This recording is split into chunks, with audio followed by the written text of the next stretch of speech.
Hello Rebrand gang, and welcome to episode 39 of Rebrand Everything, the weekly graphic design show where I show you just a small part of the rebranding process, and that is the logo design. Today we're going to be redesigning the Google Play logo, and this idea was submitted over on rebrandeverything.com by Gregory, so thanks Gregory. Let's get on with it.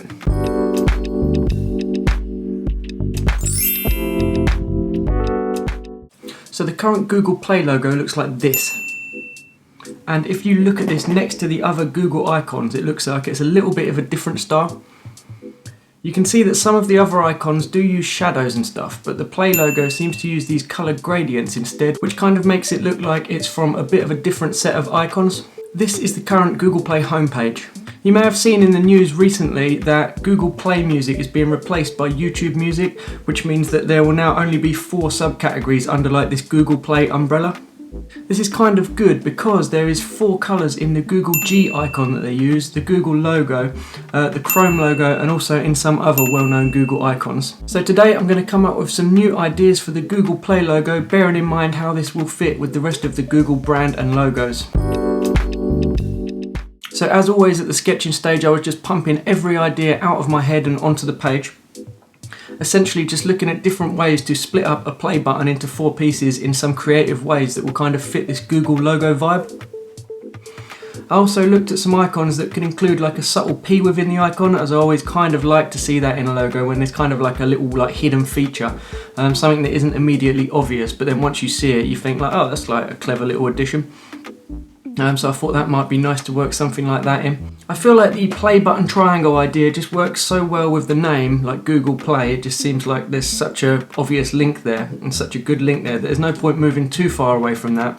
But I did draw out some ideas where the P is more prominent and the play button triangle is like a little more subdued. In logos like this one where it relies so much on colour, I don't like to take it too far at the sketching stage. I always feel a little bit more comfortable working with colour in Illustrator, and I feel like that's because it just takes so much longer to sketch out all the different colours and kind of keep changing the colour. It's just a little bit of a pain, whereas in Illustrator it's just easy. You've got your palette there and it's easy to just change things. If you're enjoying the video, please don't forget to press like, it really helps the channel out. And also if you're on Instagram, add me on Rebrand Everything. I post quite regular like design tips, design updates, pictures of the dog, just random stuff, some funny stuff. So at Rebrand Everything, see you on Instagram.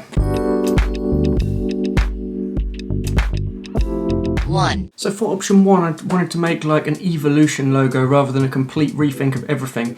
So I wanted to think about correcting the colours to be this new Google palette that they've got on this latest logo. And also adjusting the split of the colours just a little bit to make it just a little bit more visually balanced. So basically making the right hand side of the play button a little bit bigger. Once I had made the triangle in the same proportions as the old logo, I used the Pathfinder palette to split the triangle into parts, which then I could obviously colour up individually. Once I'd done this, I tried incorporating some shading onto the icon, but I kind of felt like I was adding complication for no reason, as it wasn't really adding anything extra. So I decided just to develop the text a little bit more to add to the fun, playful name and theme. It felt a little bit over the top when all of the letters were different colours or bright colours, so I decided to just use them for the word play, which helped add some life to the logo whilst keeping it kind of sensible and not looking like some sort of nursery sign. And I felt like adding this little bit more life into the logo helped fit the theme of the service itself, because obviously it's like entertainment. 2. So at the sketching stage, I had an idea that I thought was decent and that could really work, and that was to incorporate a P into a triangle, making like a nice 4-section icon with that hidden meaning that I said about earlier. I had a little bit of trouble making this look presentable, as it felt a little bit messy and kind of over the top on the details. But after a little bit of fiddling and faffing around, I found a quick way to like make changes to this. So instead of working destructively with Pathfinder and the Shape Builder tool, I decided to put all the elements within one triangular clipping mask, and that just allowed me to make quick adjustments without having to completely rebuild sections. If I wasn't happy with an adjustment I'd just made, I didn't have to rebuild that whole section again. I could just make broad and bold adjustments like behind the mask, and then when I apply that mask it just neatens it all up by trimming off the edges. So with this option, although it didn't quite turn out as good as I thought it was going to based on the sketches, I kind of thought that the inside of the P was like this secondary play button, so I thought maybe it has got some merit and maybe could work. 3.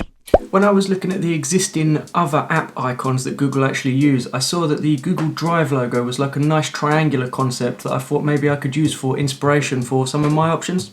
I drew out a similar triangle using Snap to Grid to make sure everything was all nice and neat and perfect as usual. And then I needed to make the shape look like it was overlapping, which basically meant just copying one half of one of the shapes that I'd made and then pasting that on front of the other one.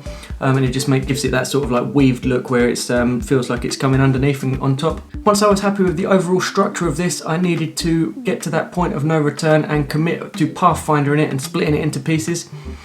So I did that and it all turned out well, luckily. And I added some shading, which whilst not exactly the same as the Google Drive logo, still gave that same effect of depth, and it just added to that sort of like weaved look. This option kind of is also like a triangular version of the Google Chrome icon, which I can only really see that's a good thing because it kind of ties in with the rest of their brand. The shading I added was basically just the same shapes repeated, then I put a black to white gradient in there, set the black to something lighter than black, and then just in the transparency set that to multiply, and that just means that it sits on top of it so the white becomes invisible and you can just see the colour behind it, and the black obviously just darkens out a little bit. So nothing too heavy there, just a little bit of subtle shading. And even though it's not exactly the same as how the Google Drive logo does it, it still gives that same effect of depth, and I thought it worked quite nicely. 4. As the Google G icon has this multiple coloured stroke design, I kind of thought that I could try something like that for the Play logo too.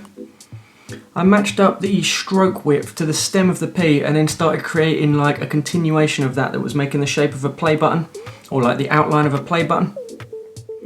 It looked a little bit weak and spindly, so I fattened everything up by adding a stroke to the P and then also obviously just fattening up that stroke that I'd just drawn. And that made it a little bit more strong, a little bit more fat, and also just give it a little bit more like visual weight. I had to rework the actual P so that it was horizontally aligned with like the pointy part of the play button as well. And as the P took up more sort of like visual real estate, just because there was like a lot more shape and a lot more of that taking up area on the page, I made sure that it was the yellow, which is kind of like the weakest colour, and that was just so I feel like if it was red, blue or green, where them colours are a bit stronger and the contrast on white is a bit more, I feel like it would just totally dominate the design. Overall, I have to be honest, I'm slightly worried about its design as I think it looks a little bit more like a sign for a car park rather than for an app store, but let me know what you think in the comments. 5. So for option 5, I split the triangle into 3 parts, but through the straight parts of the triangle rather than coming in through the corners, leaving me with a cool way of actually turning the triangle into 4 pieces once you count that middle part as well. So that there was some separation between the colours, as I'm not a great fan of 2 colours butting up to each other like that. As I've mentioned in other videos, you can kind of get that like shaking look between the red and the blue and the green and the red.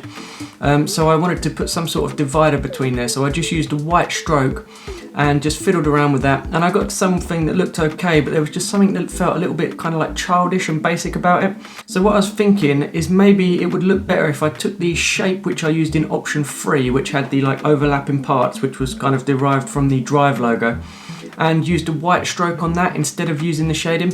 So I did just go back, grabbed that shape, got rid of the shading that I'd put on there for option 3, and just put a white stroke on it, and almost immediately it looked better than what I'd just spent loads of time on in the beginning stages of this option. So I thought this looked a lot better, so I just pretty much binned the other option because I just thought this looked more polished and more relevant, and it fits well with the Google Chrome logo, it fitted well with the actual Google colours, it just looked a lot cleaner and a lot better. So what did you think of the designs? Please let me know in the comments. I've had to do this whole video from sketching right through to the editing all in one day today because I've been on holiday this week. So I've only got like 1 day to get this uploaded. Whereas normally I do this over the course of about 3 or 4 days throughout the week, which sometimes you get more ideas. But because I've uploaded an episode every single week for the last 38 weeks, I just can't bring myself to break that streak. So I've had to just bust it out all in 1 day. So please let me know what you think in the comments below. If you think they're good, then that's good, I got away with it. And if you think they're bad, well, I can only apologise. I've just been scrambling around all day trying to get this video together. Before I show you them final options, I just want to remind you to press the little button up here and vote for your favourite. Head straight down to the comments below and let me know what you think. Press like on this video if you haven't already, and if you want to see a video like this every single week, press subscribe and press the little bell as well to get the notifications. Okay then, Rebrand gang, let's see them final options.